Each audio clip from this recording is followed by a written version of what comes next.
Hello बच्चों, स्वागत है आपका अपना चैनल टॉपर्स ऑफ 2.0 में। तो आज आपके लिए मोस्ट इम्पॉर्टेंट क्वेश्चन इकोनॉमिक्स का लाया हूँ। आज जो आपकी क्वेश्चन है वो क्या चीज़ की है, तो इकोनॉमिक्स की है। मोस्ट इम्पॉर्टेंट क्वेश्चन है, सारा जो इतना भी क्वेश्चन है सब पूछा हुआ बोर्ड का क्वेश्चन है। तो आप लोग ध्यान से देखिएगा और इसको नोट डाउन करते हुए चलिएगा। देखिएगा, पहला क्वेश्चन आपको क्या बोलता है। पहला क्वेश्चन बोलता है कि बिहार की आय में सर्वाधिक योगदान होता है किसका। तो बिहार का मतलब, इसका कहने का क्वेश्चन का मतलब है कि जो ये क्वेश्चन है इसका कहने का मतलब है कि बिहार का सबसे ज़्यादा आय मतलब क्या चीज़ से प्राप्त होती है। तो औद्योगिक क्षेत्र से होती है, या फिर कृषि सेवा क्षेत्र से होती है, कृषि क्षेत्र से होती है, इनमें से कोई नहीं है। तो बताइएगा, सबसे ज़्यादा जो मतलब बिहार की जो आय प्राप्त होती है वो क्या चीज़ से होती है। तो आपको क्या चीज़ से होती है, कृषि क्षेत्र से होती है। क्या चीज़ से होती है, कृषि क्षेत्र से होती है। ध्यान से सुनते चलिएगा कि बिहार में, है ना, बिहार का बात किया जाए, है ना, बिहार का बात किया जाए बाबू, तो ध्यान से सुनिएगा बिहार का। तो बिहार जो है कृषि के क्षेत्र का बात किया जाए तो बिहार का जो जनता है टोटल 80% जो जनसंख्या है वो क्या करती है, कृषि करती है। ठीक है, यहाँ की जितना भी जनसंख्या, टोटल जनसंख्या का, है ना, ये टोटल जनसंख्या का जो है 80% जो जनसंख्या है वो क्या करती है, कृषि करती है। अगर सेकेंड बात किया जाए, ठीक है, कि बिहार का मतलब मोस्टली जो जनसंख्या है वो क्या चीज़ पे डिपेंडेंट है, तो कृषि पे डिपेंडेंट है। बात समझ में आ गया। इतना होने के बाद भी जो हमारा बिहार है, बिहार जो है, ठीक है ना, बिहार हमारा जो है, तो बिहार जो है कृषि में क्या हुआ है बुआ, तो कृषि में इसका पिछड़ापन है ना, पिछड़ापन है। तो ध्यान रहे बुआ, क्या है, पिछड़ापन है। ठीक है, हम लोग अब पिछड़ापन होने का कारण क्या है, देखिएगा। अगर कभी भी एग्जाम में आपसे ये पूछते, ठीक है, बात समझ में आ गया। आई होप ये सब आप लोग नोट कर लिए होंगे। अगर नोट नहीं किए हैं तो वीडियो को पॉज कर लीजिएगा, उसके बाद आप लोग नोट करते हुए चलिएगा। देखिए, बिहार का कृषि का पिछड़ापन होने का कारण जो है कि बिहार की जो कृषि है वो क्या चीज़ पे डिपेंडेंट है, यानी कि निर्भर क्या चीज़ पे हुआ, तो बिहार की जो कृषि है वो मानसून पे डिपेंडेंट है ना, मानसून पे। ठीक है, अब मानसून सही रहेगा तो खेती अच्छा होगा, और मानसून अगर अच्छा नहीं होगा तो खेती अच्छा नहीं होगा, है ना। तो इसी के चलते हमारा जो है बिहार में, बिहार का जो कृषि है वो क्या हुआ है, पिछड़ापन है। सेकंड, अगर थर्ड का बात किया जाए तो बिहार में कहीं बाढ़ की स्थिति देखने की मिलती है, तो कहीं पे आपको सुखाड़ की स्थिति देखने की मिलती है। ये सब जो समस्या है, ये सब समस्या जो है हर साल बिहार में क्या होती है, हम लोग को देखने को मिलती है। बात समझ में आ गया। लेकिन इतना छोड़कर अगर एक शब्दों में आपसे पूछे कि बिहार के कृषि का पिछड़ापन क्यों है, तो बिहार के कृषि का पिछड़ापन क्या है कि बिहार की जो कृषि है वो क्या चीज़ पे डिपेंडेंट है, तो मानसून पे डिपेंडेंट है। समझ में आ गया।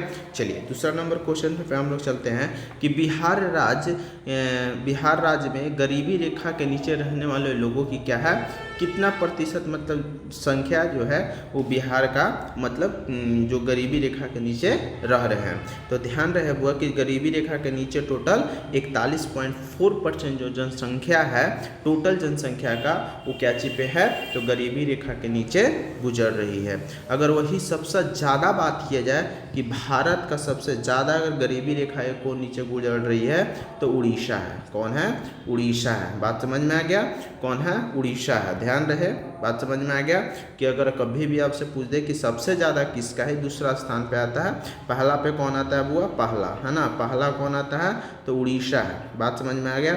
और उड़ीसा का कितना परसेंट है बुआ, तो 47.1% है ना, 47.1% जो है, इतना परसेंट जो उड़ीसा की टोटल जनसंख्या है, टोटल जनसंख्या का इतना परसेंट जो है वो क्या है, आपको गरीबी रेखा के नीचे गुजर रही है। ये सब देखिए हम आपको बार बार रिपीट कर रहे हैं कि ये सब क्वेश्चन आप लोग नोट डाउन करते चलिएगा। देखिए हम आपको 2 क्वेश्चन यहाँ पे भी हम चले हैं, लेकिन 2 क्वेश्चन के साथ साथ आपको बहुत सा क्वेश्चन को क्या किए हैं, बता दिए हैं। ठीक है ना, बात समझ में आ गया कि बिहार में कितना परसेंट जनसंख्या कृषि करती है, बिहार का पिछड़ापन होने का मुख्य कारण क्या है ना। पूछ देगा कि भारत का वह कौन सा राज्य है जो मतलब सब गरीबी रेखा के मतलब सबसे ज़्यादा मतलब गरीबी रेखा के नीचे गुजर रही है, तो उड़ीसा है। उड़ीसा में कितना परसेंट, इतना परसेंट लोग जो हैं गरीबी रेखा के नीचे गुजर रहे हैं। चलिए तीसरा प्रश्न, तीसरा नंबर क्वेश्चन देखिएगा कि बिहार राज्य की कितनी प्रतिशत जनसंख्या कृषि पर आधारित है। देखिए अभी थोड़ी देरी पहले बताएं, बोले ना कि ये सब क्वेश्चन पूछता है। ये सब देखिए हम आपको एक चीज़ बता देते हैं, मोस्ट इम्पॉर्टेंट है ना, मोस्ट इम्पॉर्टेंट VVI क्वेश्चन है बाबू, ये सब है ना VVI क्वेश्चन है। तो आप लोग ये सब नोट करते हुए चलिए, कॉपी कलम में सब लिख लीजिए और नोट करते चलिए, ठीक है ना। आप जब एग्ज़ाम दे कर आइएगा तो बताइएगा कॉल करके आप लोग, ठीक है। बहुत ही सब इम्पोर्टेंट, यही सब क्वेश्चन बोर्ड में आएगा, ठीक है, यही क्वेश्चन आएगा, ध्यान रहे, ठीक है ना। आप लोग प्लीज़ चैनल को सब्सक्राइब करिए। आप लोग वीडियो देखते हैं लेकिन चैनल को सब्सक्राइब नहीं करते हैं, ठीक है। लाइक कॉमेंट करिए, वीडियो को थोड़ा शेयर करिए, ठीक है। आपका सपोर्ट का भी मुझे बहुत ज़्यादा ज़रूरत है, ठीक है ना। आपका एक सब्सक्राइबर ही मेरे लिए मोटिवेशन का काम करेगी। बात समझ में आ गया। चलिए देखिएगा, तो ये तो आप लोग बता दीजिएगा कि बिहार का कितना परसेंट जनसंख्या कृषि पे डिपेंडेंट है। तो बुआ कितना परसेंट है, तो ध्यान रहे कि अब ये बताए हैं कि 80% जो जनसंख्या है वो क्या चीज़ पे डिपेंडेंट है, तो कृषि पे डिपेंडेंट है ना। टोटल जनसंख्या का 80% जो जनसंख्या है वो कृषि पे डिपेंडेंट है। चलिए चौथा नंबर क्वेश्चन देखिएगा कि राष्ट्रीय आय में वृद्धि से प्रति व्यक्ति में आय में क्या होती है। अगर राष्ट्रीय आय, मान लीजिए समझिए, अगर आपको एक क्वेश्चन समझ में ना आए तो ऐसे समझिए, मान लीजिए आपका घर है, ठीक है। अगर आपका घर है, आपका घर में ज़्यादा इनकम आएगा, है ना, क्या आएगा बुआ, तो ज़्यादा इनकम आएगा। तो ज़्यादा इनकम आएगा तो क्या होगा, गरीब होइएगा या अमीर होइएगा, बताइए, अमीर होइएगा या गरीब होइएगा। तो बोलिएगा क्या कि सर अगर ज़्यादा अगर घर में पैसा आएगा तो क्या होंगे, सीधी सी बात है कि हम लोग अमीर होंगे, क्या होंगे, अमीर होंगे। तो वही बात है कि अगर राष्ट्रीय आय में वृद्धि होगा तो हम लोग की स्थिति कैसी होगी, बताइए, हम लोग की स्थिति जो है कैसी होगी, तो हम लोग की स्थिति में क्या होगी, सुधार होगी, है ना। तो वही राष्ट्रीय आय में वृद्धि से क्या होता है कि हमारा आय में भी क्या होती है, वृद्धि होती है। बात समझ में आ गया, कोई दिक्कत नहीं, ठीक है। चलिएगा आगे, 5वां नंबर क्वेश्चन, राष्ट्रीय आय जाना जाता है कैसे। राष्ट्रीय आय का हम लोग पता कैसे लगाते हैं, छोड़िए, आपका घर है, ठीक है, आपका घर है। अब किसी के घर का आपको पता लगाना है, क्या लगाना है बुआ, पता लगाना है कि वह घर जो है, वहाँ घर है मतलब कोई है तो गरीब है या क्या है, अमीर है कि गरीब है। तो पहले उसका क्या करिएगा, इनकम का सोर्स पता करिएगा, है ना। क्या पता करिएगा बुआ, तो इनकम पता करिएगा, इनकम, है ना, इनकम, ठीक है, कि वह कितना क्या करता है, कमाता है, उसका वेतन कितना है, ठीक है, और उसकी क्या है, बचत कितनी है ना, बचत। ये सब जो क्या करिएगा आप लोग पता लगाइएगा। तो उसी प्रकार अगर राष्ट्रीय आय के बारे में आपको जानना है कि राष्ट्रीय आय कैसे हम लोग पता लगाते हैं, तो कैसे पता लगाते हैं, उत्पादन की गणना के विधि से, आय की गणना की विधि से, व्यवसाय गणना विधि से। तो सब चीज़ क्या होता है कि ये सब जब तक पता ना लगेगा तब तक हम किसी को ये नहीं बोल सकते हैं, है ना। बात समझ में, यानी कहने का मतलब कि राष्ट्रीय आय का जब भी पता लगाया जाता है तो उत्पादन के गणना से, राष्ट्रीय आय की गणना से और व्यवसाय गणना के विधि से। अरे मतलब इसका ऑप्शन नंबर जो होगा, ऑप्शन नंबर इसका डी क्या हो जाएगा, सही हो जाएगा। बात समझ में आ गया, इसका तीनों क्या हो जाएगा, सही हो जाएगा। चलिए 6ठा नंबर क्वेश्चन देखिएगा कि राष्ट्रीय आय की गणना की कितनी विधि होती है। राष्ट्रीय आय की गणना की कितनी विधि होती है बाबू, तो राष्ट्रीय आय की गणना की 5 विधि होती है, ठीक है। चलिए आगे हम लोग क्वेश्चन पर बढ़ते हैं। देखिएगा, केंद्रीय है सांख्यिकी संगठन की स्थापना कब हुई थी, बताइएगा। मोस्ट VVI क्वेश्चन है, मोस्ट VVI, ठीक है, ये जो है मोस्ट VVI है, ठीक है ना, VVI है, ठीक है। बात समझ में आएगा, VVI क्वेश्चन है। तो कब हुआ था, 1951 में हुआ था। बात समझ में आएगा, किस कब हुआ था, 1951 में। देखिए एक चीज़ और हम आपको बता देते हैं कि जितना भी ये सब क्वेश्चन है एक दूसरे से सब रिलेटेड क्वेश्चन है। मैं तो आपको रिलेट करके बता ही रहा हूँ कि उसे कितना की पॉइंट है, लेकिन मैं आपको क्वेश्चंस को भी प्रदर्शित कर दिया हूँ कि आपको किस तरह से क्वेश्चन बनेगा। तो केंद्रीय सांख्यिकी संगठन की स्थापना कब हुई थी, तो 1951 में हुई थी।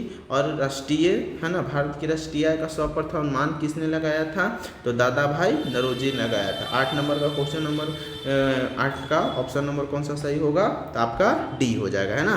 कौन लगाया था, तो दादा भाई नौरोजी ने लगाया था। बात समझ में आ गया, ठीक है ना। चलिए राष्ट्रीय आय का गठन किस हुआ था? देखिए राष्ट्रीय आय, ठीक है, तो राष्ट्रीय आय का जो गठन हुई थी बताइएगा कब हुई थी? तो राष्ट्रीय आय की गठन 1950 में हुई थी या 1949 में हुई थी या 1948 में हुई थी या 1960 में हुई थी? तो बताइएगा। तो राष्ट्रीय आय की जो गठन हुई थी वो कब हुई थी बुआ? तो 1949 ईस्वी में हुई थी। बात समझ में आ गया? बताइएगा 10 नंबर क्वेश्चन कि भारत में सबसे कम आय वाला राज्य कौन है? बताइए। देखिए आय वाला राज्य क्या कि अगर गरीब जो रहेगा, गरीब राज्य है तो उसकी क्या होगी? आय क्या होगी? आय क्या होगी? कम होगी। क्या होगी? कम होगी। तो सबसे ज़्यादा आय किसका है? गोवा का, महाराष्ट्र का, पंजाब का। तो बच कौन गया? बच गया बिहार। तो कौन होगा? बिहार, है ना। तो राष्ट्रीय भारत का सबसे मतलब कम आय वाला राज्य इस ऑप्शन के अकॉर्डिंग कौन सा होगा बुआ? तो आपका बिहार होगा। कौन सा? बिहार, यानी कि 10 ऑप्शन नंबर सी क्या होगा? सही होगा, ठीक है ना। 11 नंबर, बिहार की प्रति व्यक्ति आय देश भर में क्या है? न्यूनतम है, सबसे अधिक है, अधिकतम है, या इनमें से कोई नहीं? तो सीधी सी बात है कि बिहार की जो न्यूनतम आय है, मतलब आय जो है वो क्या है? न्यूनतम है, यानी कि कम है ना। बात समझ में? अधिक तो हो नहीं सकता है, अधिकतम है ना, औसत से अधिक तो हो नहीं सकता, ऐसा थोड़ी है। औसत से अधिक करने का मतलब क्या हो गया कि आवश्यकता से ज़्यादा, है ना, ऐसा थोड़ी है ना। बताइएगा 12 नंबर क्वेश्चन कि बिहार इनमें से कौन एक बीमारू राज्य नहीं है? ये मत समझ लीजिए कि बीमारू राज्य कौन है ना। तो बीमारू राज्य नहीं है। अब बताइएगा, देखिए अब बोलिएगा सर बीमारू राज्य क्या होता है सर? तो बीमारू राज्य हम लोग किसको बोलते हैं समझिएगा? गरीब राज्य को, यानी कि सबसे ज़्यादा गरीब राज्य कौन है ना। बीमारू राज्य बोलिए, ये सब घुमाया हुआ क्वेश्चन है ना। तो अगर कभी पूछ दे कि बीमारू राज्य का मतलब क्या होता है ना, बेसिकली कहने का मतलब क्या हो गया कि गरीब राज्य, है ना। तो इनमें से कौन सा बीमारू राज्य होगा? तो ध्यान रहे कि बीमारू राज्य का मतलब हो गया कि कौन सा नहीं होगा, इसमें पूछा है। तो बिहार तो है ही है, मध्य प्रदेश है ये होगा, उड़ीसा है ये होगा। तो सीधी सी बात है कि ये सब क्या है? बीमारू राज्य है, गरीब राज्य है, ठीक है। अगर सेकंड तो इसका ऑप्शन नंबर नहीं पूछ रहा है तो कर्नाटक की स्थिति क्या है? कर्नाटक की स्थिति क्या है? सही है। तो ये क्या हो जाएगी? सही हो जाएगी। बात समझ में आ गया? तो ध्यान से सुनिएगा। तो 12 नंबर का ऑप्शन नंबर क्या हो जाएगी? सी सही हो जाएगी। बात समझ में आ गया? कोई दिक्कत नहीं। देखिए चैनल को सब्सक्राइब करिएगा, कमेंट करिएगा, ठीक है। अगर वीडियो अच्छा लग रहा होगा तो आप लोग शेयर भी करिएगा, ठीक है। निम्नलिखित में से 13 नंबर क्वेश्चन देखिएगा, निम्नलिखित में से कौन सा देश विकसित अर्थव्यवस्था का एक उदाहरण है? तो विकसित अर्थव्यवस्था किसके बोलते हैं, है ना। तो विकसित अर्थव्यवस्था का है, तो देखिए ए है अविकसित श्रीलंका अविकसित आता है। लेकिन जो ब्रिटेन है ना, ब्रिटेन ऑप्शन नंबर 13 का कौन सा ऑप्शन सही हो जाएगा? ब्रिटेन का, है ना। ब्रिटेन जो है क्या है बाबू? तो वो आता है विकसित अर्थव्यवस्था का क्या है? उदाहरण है, ठीक है। चलिए 14 नंबर देखिएगा, जिस देश की प्रति व्यक्ति आय अधिक होता है वह देश क्या कहलाता है? सीधी सी बात है यार, जिस देश का प्रति व्यक्ति, जिस घर का प्रति व्यक्ति आय अच्छा होगा, जिस घर में ज़्यादा पैसा हो, उसको हम लोग अमीर कहते हैं। लेकिन हमारा वही अर्थशास्त्र के व्यवस्था में अर्थशास्त्र के माध्यम से बात किया जाए तो जिसकी प्रति व्यक्ति जिस देश का आय अधिक होगा उसको हम लोग क्या मानते हैं? तो विकसित देश के रूप में क्या करते हैं? जानते हैं। बात समझ में आ गया? तो प्रति व्यक्ति आय ज़्यादा होगा तो विकसित देश कहलाएगा, और प्रति व्यक्ति आय कम होगा तो अविकसित कहलाएगा। बात समझ में आ गया? देखिए यहाँ से क्वेश्चन भी पूछता है ना, कि विकसित देश और विकसित देश किसको कहते हैं? तो प्रति व्यक्ति आय, है ना, प्रति व्यक्ति, है ना। एक मिनट हम लिख भी देते हैं, आप लोग नोट डाउन कर लीजिए ये वाला क्वेश्चन को। प्रति व्यक्ति आय अधिक होगा वह विकसित कहेगा। क्या कहेगा? विकसित कहेगा, है ना। विकसित कहलाता है, ठीक है। बात समझ में आ गया? और जिसका है ना, जिसका प्रति व्यक्ति आय कम में होता है, क्या होता है? कम में होता है, वह अविकसित कहलाता है। क्या कहलाता है बुआ? तो अविकसित कहलाता है, ठीक है ना। तो ये सब आप लोग क्या करिएगा? नोट डाउन कर लीजिएगा, कहलाता है, ठीक है। तो वीडियो को रोक कर और आप लोग ये सब नोट कर लीजिएगा, ठीक है ना। आप लोग इसको नोट कर लीजिएगा, ठीक है, कोई दिक्कत नहीं, ठीक है, इस तरह से आपको कोई दिक्कत नहीं होना चाहिए। बात समझ में आ गया? तो ध्यान रहे, ठीक है, आपको ये सब अच्छा तरह से समझा दिया कि प्रति व्यक्ति आय क्या होता है, ठीक है। हम लोग जो कमाते हैं, हम लोग को जो इनकम मिलता है उसको प्रति व्यक्ति आय कहते हैं। अगर देखिएगा, प्रति व्यक्ति आय जिसका ज़्यादा होगा वो अच्छा देश होगा। बिहार राज्य के किस जिले का सबसे अधिक क्या होता है आय है? तो 14 नंबर का ऑप्शन नंबर कौन सा सही हो जाएगा? प्रति व्यक्ति आय किसका सबसे अच्छा है, मतलब किस जिला का है ना, किस जिला का है? तो किसका है? पटना का। और सबसे कम बोल दे, कम प्रति व्यक्ति आय है ना, कम प्रति व्यक्ति आय वाला जिला कौन है? तो शिवहर है। कौन है बुआ? शिवहर है। देखिए ऑप्शन में आपको ये वाला दिया हुआ है। अगर पूछ दे कि सबसे ज़्यादा किसका है, तो सबसे ज़्यादा किसका है बुआ? तो सबसे ज़्यादा पटना का है। और सबसे कम बोल दे तो सबसे कम किसका है? शिवहर का है। बात समझ में आ गया? देखिए इसे मोस्ट इंपॉर्टेंट क्वेश्चन आप लोग लिख लीजिए, ठीक है, मैं बार बार रिपीट कर रहा हूँ, ठीक है। भारत के केंद्रीय बैंक कौन है? भारत के केंद्रीय बैंक कौन है? तो 15 का ऑप्शन नंबर ए सही हो जाएगा। भारत के केंद्रीय बैंक कौन है? रिजर्व बैंक इंडिया, ठीक है। एक चीज़ और ध्यान रखिएगा, बैंकों का बैंक है ना, बैंकों का बैंक है ना बुआ, बैंकों का बैंक किसको कहा जाता है? किसको कहा जाता है? यहाँ से एक क्वेश्चन उठता है कि बैंकों का बैंक किसको कहा जाता है? तो कहा जाता है किसको? आरबीआई को। किसको कहा जाता है? आरबीआई को। ध्यान रखिए, यानी कि रिजर्व बैंक ऑफ इंडिया, है ना। तो ध्यान रहे। और आरबीआई की स्थापना कब हुई थी बुआ? तो 1935 में हुई थी। कब हुई थी? 1935 में। बैंकों का बैंक किसे कहा जाता है? तो आरबीआई को कहा जाता है, ठीक है ना। तो ये सब आप लोग क्वेश्चन ध्यान में रखिएगा, ठीक है। चलिए 16 नंबर क्वेश्चन पे हम लोग चलते हैं। बैंकों का कार्य नहीं है, बैंकों का कार्य नहीं है। देखो बैंकों सुविधा, लॉकर की सुविधा देती है, स्वयं सहायता भी देती है, नगद सहायता भी देती है। लेकिन देखो बैंक जो है क्रेडिट कार्ड, देखो बैंक से क्रेडिट कार्ड मिलता है लेकिन ये बनाता नहीं है। तो क्या ऑप्शन नंबर डी हो जाएगा, ठीक है। 17 नंबर का देखिएगा, 17 नंबर क्वेश्चन बोलता है देश में अब भी कार्यरत क्षेत्रीय बैंकों की संख्या टोटल कितना है? मतलब क्षेत्रीय बैंक है ना, ग्रामीण बैंकों की संख्या कितना है? तो ऑप्शन नंबर डी 196 हो जाएगा कि देश भर में अभी तक कार्यरत है ना क्षेत्रीय बैंकों की संख्या टोटल कितना है? तो 196 है। बात समझ में आ गया। 18 नंबर देखिएगा, भारतीय रिजर्व बैंकों की स्थापना कब हुई थी? अब ये बताया है ना कि रिजर्व बैंक यानी कि आरबीआई को, है ना, आरबीआई की स्थापना कब हुई थी? तो 1935 में हुई थी। तो 1935 कौन सा ऑप्शन है? ऑप्शन नंबर बी, ठीक है।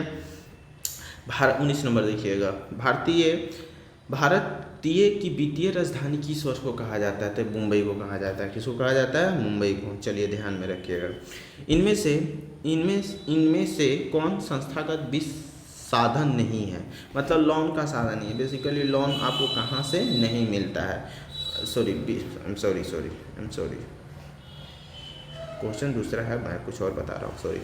देखिए इनमें से कौन सा संस्थागत का वित्त साधन नहीं है? मतलब कहने का मतलब क्या है कि सेठ होता है, रिश्तेदार होता है, पंजाब नेशनल बैंक है, यानी कि संस्थागत का साधन नहीं है।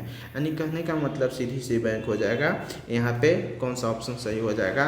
तो आपका ऑप्शन नंबर सी जो हो जाएगा, व्यवसायिक बैंक जो होता है संस्थागत का वित्त साधन नहीं होता है, ठीक है। तो वीडियो कैसा लगा है आप लोग कमेंट बॉक्स में क्या करिएगा, बताइएगा, है ना, कि वीडियो आपको कैसी लगी है, ठीक है। अगर वीडियो अच्छा लगा होगा तो चैनल को आप लोग क्या करना है, आपको सब्सक्राइब करना है, ठीक है ना, कोई दिक्कत नहीं। अगर कोई इससे रिलेटेड क्वेश्चन होगा तो आप लोग कमेंट बॉक्स में क्या करिएगा, आपको कोई भी क्वेरी होगा तो आप कमेंट बॉक्स में क्या करिएगा, उसको कमेंट करिएगा, ठीक है। बात समझ में आ गया। और वीडियो अच्छा लगे तो सब्सक्राइब करिएगा और लाइक करिएगा और शेयर करिएगा, आपको उनका कसम है, ठीक है ना, समझ गए।